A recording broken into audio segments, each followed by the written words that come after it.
Hi everyone, this is my second con review. This time is for Mythic Worlds down at SeaTac.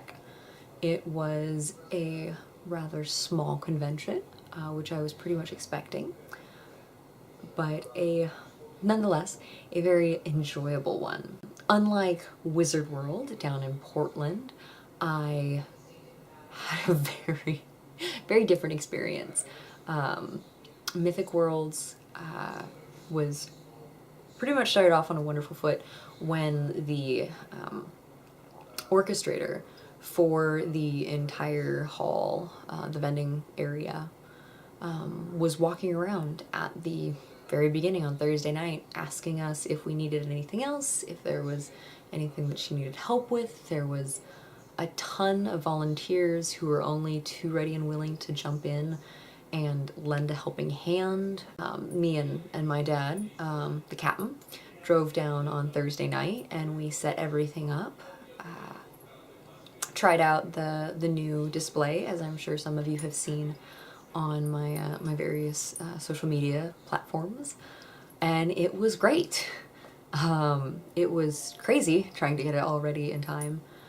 Because I always leave these things until the last minute because I try to focus on the art as much as possible, and then I remember that, oh yeah, display is a thing. Maybe having a way to put the art up there would be valuable. Who would have thought, right?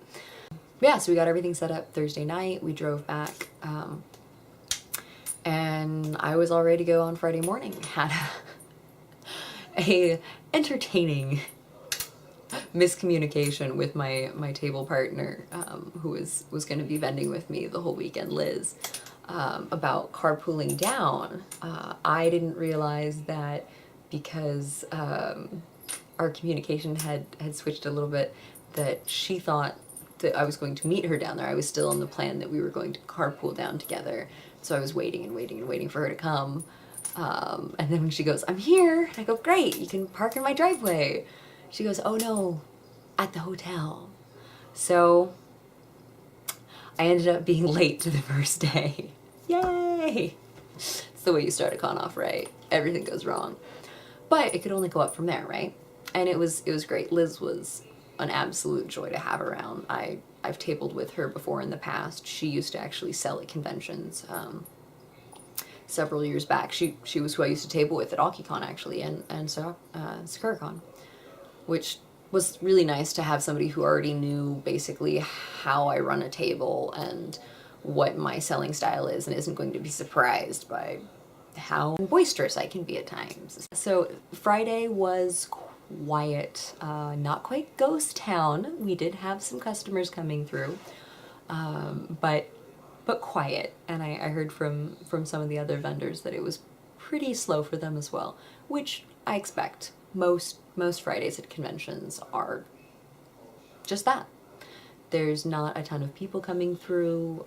People, unless they have a single day pass, generally aren't thinking that they want to spend all their money the first day. They want to budget it out. They want to kind of just walk through the first day and see what's there, and you know, maybe save some money so they can have dinner.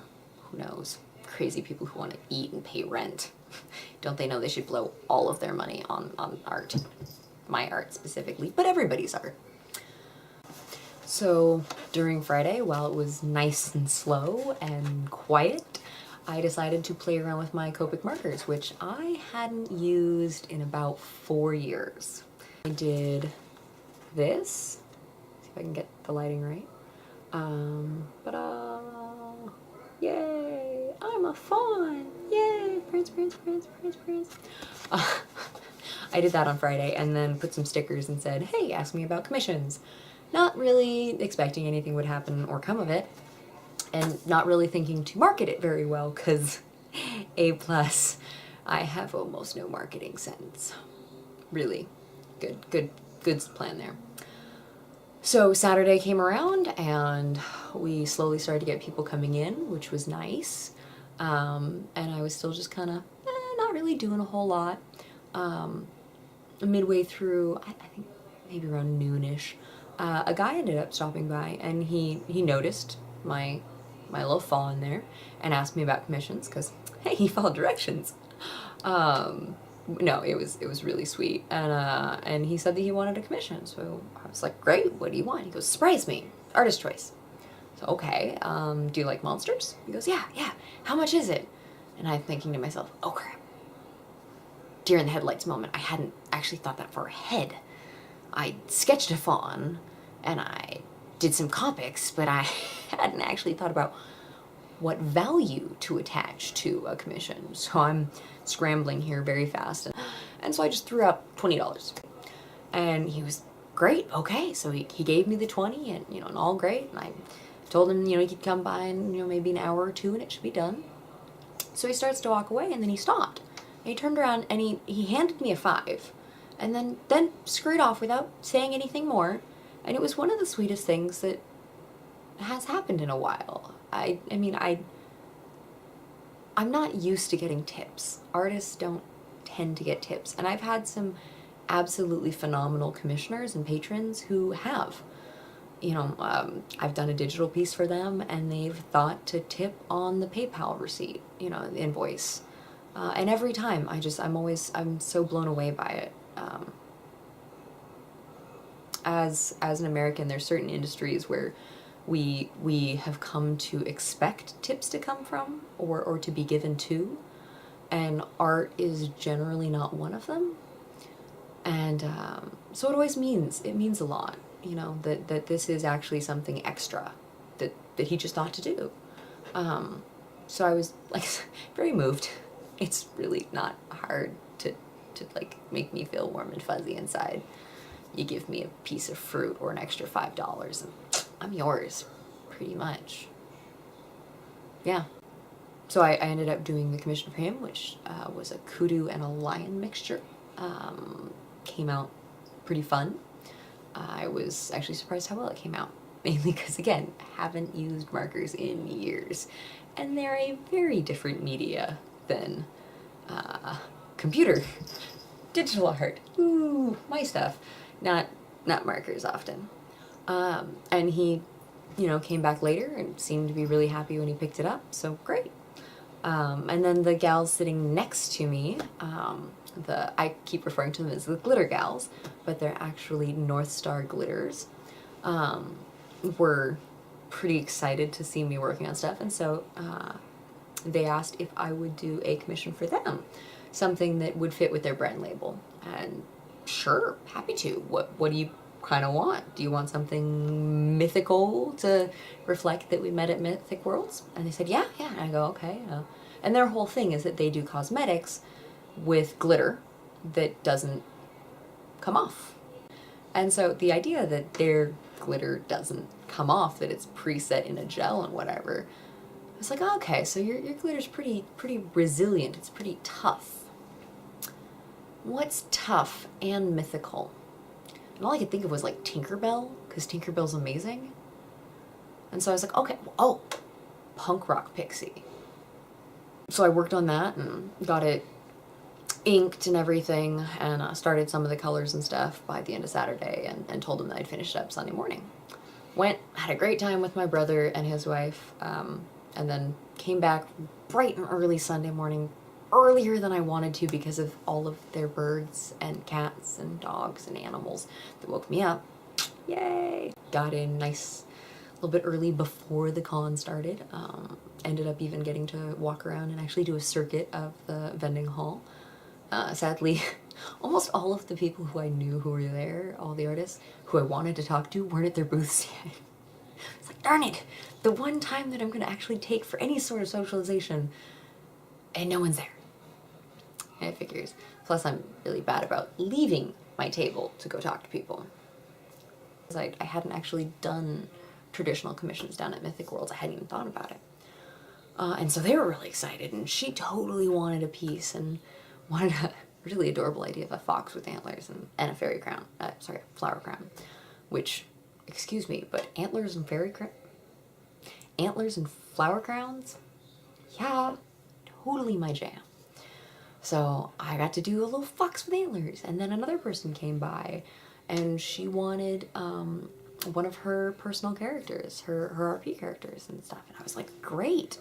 And then I had the sweetest gal come by who was in full fawn makeup, and she saw my fawn that I'd sketched up as my example, and she really, you know, really liked it, and she was wondering, you know, what the price would be for that, and I told her, you know, like 20, you know, because if the commissions are 25 and you don't really have a say in it, okay, that seems about right. And so she debated, and then she decided that she wanted a commission instead, and that's great. And so I was asking her, and she said, I want a fawn too. I just, you know, I go, okay, great. Do you know kind of what you want it to look like? And she's like, no, not really. And I, you know, okay. Do you want any type of antlers? And she goes, the type that curve forward. Okay. So some white tail or some, you know, like black tail antlers. Gotcha. And then I go, would you like if it looked like you? And she just brightened up, and it was the sweetest thing. Honestly, just so cute. So I ended up getting 5 commissions just out of the blue because I did a sketch, which is great. You know, I mean, that's the wonderful thing about conventions, and I'd forgotten that, having been away from conventions for so long, was how much traditional commissions at a convention can mean to folk. I mean, that's part of why the community works in so many ways, is that everybody who goes there is looking for something unique and something that fits them, and it's a perfect blend of the two. You know, that commission, there will never be another one quite like it. I'm at the point Sunday morning that, you know, I'm pretty sure that I'm gonna make back the cost of my table and maybe make some profit. Like, I don't have a huge vision of making a lot of money ever. My big thing is just that I don't have a recognizable name. I don't have a huge following. So right now, a lot of the fees that I'm paying for tables, it's not about, oh look, I made so much capital and so much revenue. Nah, I'm paying for marketing. Really great grassroots marketing. Honestly, I think so much of success that people look for, and even I fall into the same trap, is you look at the numbers, and whether it be the monetary numbers or the follower count or the page view count or some other way that we can box our life into a set of data and metrics, and we think, I'm not living up to this art idol that I have way up there, or this other expectation that I've set for myself. And honestly, conventions are so great for me personally, because by the end of it, I remember, oh yeah, I'm doing this because I just love it. I'm doing this because there are people out there who are appreciating what I'm making. It ended up being a fairly strong convention for me. I made a little bit of profit at the end of the day, paid for my gas. I will be able to put some money into my next tattoo fund and my savings, and, you know, immediately turn it all back around and probably pay for another table somewhere else. So that's exciting. That's exciting. And, you know, huge shout out to all the folks, again, who stopped by the table, who talked to me, who laughed at all of my really bad puns. I appreciate you from the bottom of my punny heart. So yeah, definitely a rewarding experience for me, and Mythic Worlds was great. What the future holds is this: I am volunteering at SoccerCon in April, and then I will be vending down in California at Fanime in May. The next thing is going to be Rose City Comic Con in September, which is a ways out. So hopefully I can find some stuff to fill in the summer. And if not, then hopefully I will be doing a lot of art.